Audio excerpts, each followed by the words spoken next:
రాయ్ మీరు బాంబులు వేస్తే పేల్తాయి, నేను చూస్తే పేల్తాయి. నా బళ్ళకి బాంబులు పెడితే నీ బళ్ళు ఎలా పేలాయి అనుకుంటున్నావా? పుట్టలో ఉన్న పాముని బయటికి రప్పించడానికి అందరూ పొగని వాడతారు, నేను పోలీసుని వాడా. ప్రసాద్ చేశానంటే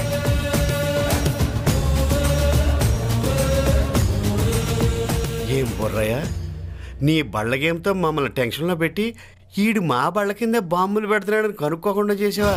రే, జనం మీద బ్రతికేది నువ్వు, జనం కోసం బ్రతికేది నేను. అందరూ చావాలనుకునేది నువ్వు, అందరూ చదవాలనుకునేది నేను. మంచి మీద చెడెప్పుడు